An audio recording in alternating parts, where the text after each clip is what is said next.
Уважаемые студенты, доброго времени! Меня зовут Гузель Миниахметовна Юламанова. Я хочу с вами сегодня поговорить на тему о формах физических упражнений для студентов. Вы, наверное, сейчас думаете о том, что нам это не интересно, это уже общеизвестно. Но моя задача сегодня вас переубедить в этом. Я хочу сказать, что физические упражнения – это ключ к хорошему самочувствию, здоровью и уверенности в себе. Я хочу вам раскрыть тайну о том, что если вы регулярно занимаетесь физическими упражнениями, то вы входите в тайну, в новый мир новых ощущений, восприятий, здоровья и уверенности в своих силах и в своих возможностях. Естественно, для того, чтобы начать заниматься физическими упражнениями, вы должны знать, какие именно виды физических упражнений нужны. Многолетние исследования многих ученых, и зарубежных, и наших отечественных ученых, пришли к выводу, что для того, чтобы быть в хорошей физической форме, в хорошем физическом состоянии, нужно всего 4 формы двигательной активности. Это аэробные упражнения, силовые упражнения, упражнения на растягивание и на баланс. Теперь я вам раскрою немножко об аэробных упражнениях. Выполнение аэробных упражнений заключается в том, что когда вы их выполняете, вы достаточно потребляете кислорода, который вам необходим.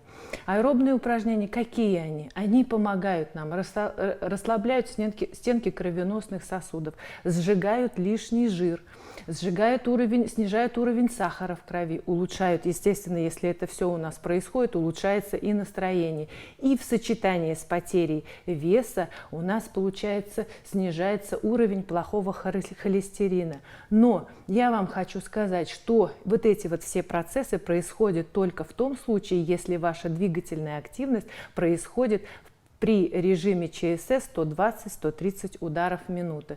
Какие же это аэробные упражнения? Посмотрите, пожалуйста, аэробные упражнения – это у нас езда на велосипеде, быстрая ходьба, бег трусцой и плавание. Вот эти разновидности аэробных упражнений.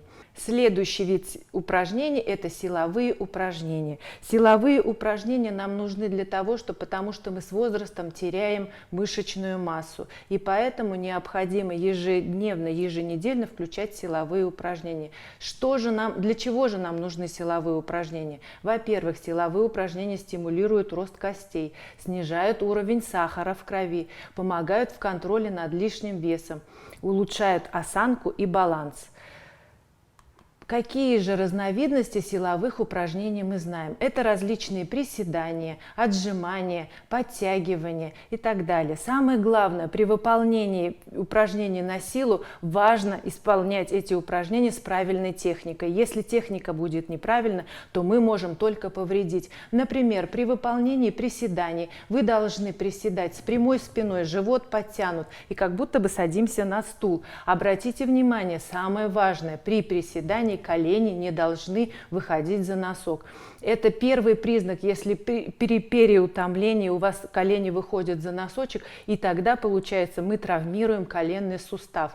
И так далее, все упражнения. Самое главное, когда вы выполняете упражнения на силу, после их выполнения вы обязательно должны почувствовать усталость в тех мышцах, на которых работали. Именно в те мышцы. А иногда, если вы, например, выполняете упражнения на пресс, и если у вас устали мышцы шеи, значит, опять-таки техника выполнения данного упражнения была выбрана неправильно. Следующий вид упражнений – это упражнения на растягивание. Это прекрасные упражнения. Хочу вам порекомендовать после беговых упражнений, после силовых упражнений обязательно нужно выполнять упражнения на растягивание. Почему? Потому что при выполнении силовых упражнений мышцы напрягаются, набираются крови, кровоснабжение увеличивается, и они сами увеличиваются. Если вы будете выполнять упражнения на растягивание, то мышцы приобретают красивую форму, ваша фигура становится красивой, эффектной. И еще для чего нужны? Делает мышцы более эластичными упражнения на растягивание. И также увеличивается диапазон двигательных действий, то есть вы легко, свободно двигаете своими своим телом, уменьшает боль и уменьшает риск, естественно, получения травм. Самое главное, при выполнении упражнений на гибкость, я вам хочу сказать, что при выполнении этих упражнений вы должны на максимально растяженном состоянии мышц удерживать их минимум 20 или 30 секунд. Только тогда разогретые мышцы примут такую вытянутую красивую форму. Какие же упражнения? Наклон к прямой ноге, поза треугольника. Пожалуйста, посмотрите, поза треугольника. Это все тело должно быть во фронтальной плоскости. Живот подтянут, грудь раскрыта, колени выпрямлены, подтянуты. Упражнение полностью, и нужно удерживаться в этом положении. То же самое, когда вы делаете выпад, вы уже знаете, что нельзя, чтобы колено выходило за носок. Это травмоопасно. Следующий вид, посмотрите, пожалуйста, какие основные принципы самостоятельных занятий. Многие ученые, и зарубежные, и отечественные ученые пришли к тому, что всего-то ничего, нужно всего 3 условия выполнять, чтобы был эффект от наших упражнений. В первую очередь, тренируйтесь через день или 3 раза в неделю. Это почему так нужно? Потому что после одного тренировочного занятия, если это было в понедельник и если это будет в воскресенье, то не будет кумулятивного эффекта. То есть наслоение нагрузки не будет наслоение нагрузки одной на другой. Если вы тренируете через один день, получается кумулятивный эффект. Второй день накладывается нагрузка, и тогда у нас все функциональные системы организма начинают тренироваться, повышается работоспособность. Следующий момент – это тренируйтесь непрерывно в течение 20 минут. Почему тренироваться необходимо в течение 20 минут? Только когда проходит 20 минут, все системы организма начинают вырабатываться, и начинаются наши функциональные системы сердечно-сосудистая, дыхательная, опорно-двигательный аппарат начинают работать, и тогда уже на ступень выше поднимается уровень подготовленности, у вас повышается. Следующий. Тренируйтесь энергично. Энергично, я уже вам говорила, чтобы какой-то эффект достичь, нужно обязательно в первую очередь для начинающих, чтобы ЧСС было от 120 до 130 ударов в минуту. Но обязательно следить за своим дыханием. Почему за своим дыханием? Каким образом следить за своим дыханием? Например, при выполнении силовых упражнений вы должны делать вдох, когда вы расслабляетесь. То есть при выполнении приседаний, когда вы садитесь, это у нас расслабление. Вы делаете глубокий вдох. Когда вы напрягаетесь, то есть встаете уже, вы делаете выдох через нос глубокий. И таким образом всегда на расслаблении вдох, на напряжении выдох вы должны выполнять. Следующее у нас. Я вас хочу познакомить с одним из разновидностей бега. Бег и ходьба – это режимы бега, какие использовать необходимо и удобно для вашего прекрасного самочувствия. Первая зона – это зона комфортная. Это именно для нас, для тех, кто только начинает заниматься. То есть бегун себя чувствует легко, свободно, легкое тепло по всему телу идет, дыхание ровное, спокойное, вдох через нос, выдох через рот. И получается, что ноги работают легко и свободно. И хотелось бы еще добавить скорость. Это у нас частота сердечных сокращений 120-130 ударов в минуту. Есть еще различные при увеличении зона некомфортная, а зона сложная уже, поэтому пока это не будем рассматривать, мы рассмотрим следующую форму двигательных действий. И чем полезна круговая тренировка? Мы познакомимся с круговой тренировкой. Круговая тренировка нам экономит время. За счет чего экономится время? За счет того, что мы отдыхаем очень мало времени и, получается, по кругу выполняем различные упражнения. Тренирует дыхательную и сердечно-сосудистую систему. То есть мы можем выбрать такие упражнения аэробные, например, прыжки со скакалкой, беговые упражнения, которые будут тренировать сердечно-сосудистую систему. Также при выполнении интенсивной нагрузки, получается, если мы будем включать еще и анаэробные упражнения, то у нас будет снижаться вес.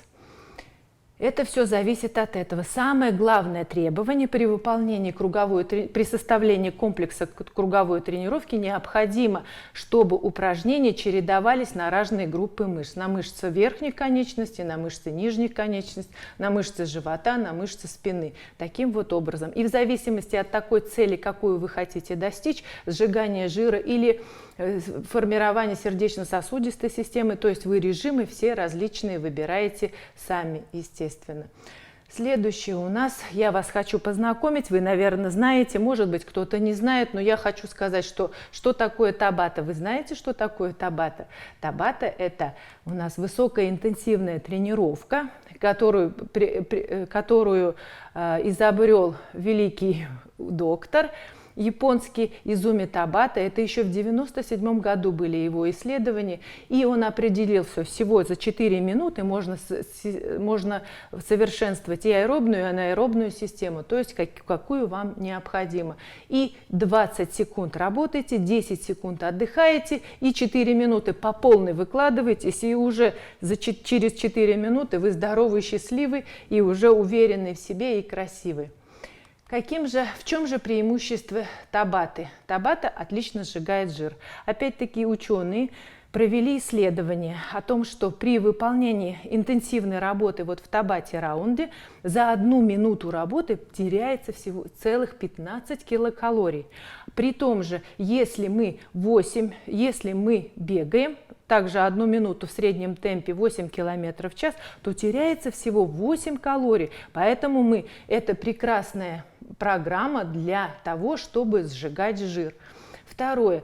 Увеличивается аэробная и анаэробная выносливость. Также ученые провели исследования, были выбраны 2 группы. Одна группа занималась высокоинтенсивной тренировкой 4 раза в неделю по 4 минуты всего. Вторая группа занималась со средней интенсивностью и занималась 5 раз в неделю и по часу. И посмотрите, через 3 месяца работы в таком режиме, что у нас вышло. Та группа, которая занималась со средней интенсивностью, получается, у них повысились значительно аэробные механизмы энергообеспечения. Те же, кто занимался по 4 минуты с высокой интенсивностью, у них повысилось и аэробное, и анаэробное. То есть я хочу сказать, что вот эти вот смешанные виды выносливости, и аэробные, и анаэробные, помогают наиболее эффективно нам ощущать себя прекрасно, здорово, счастливо. И я вам рекомендую вот этот вот режим работы. И, естественно, тратится минимум времени.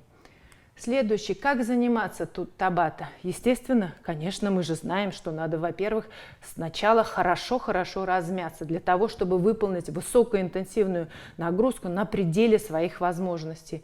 И выложиться по полной, то есть частота сердечных сокращений, если вы здоровы, минимум должно быть 160-170 ударов в минуту. И соблюдаем время интервалов.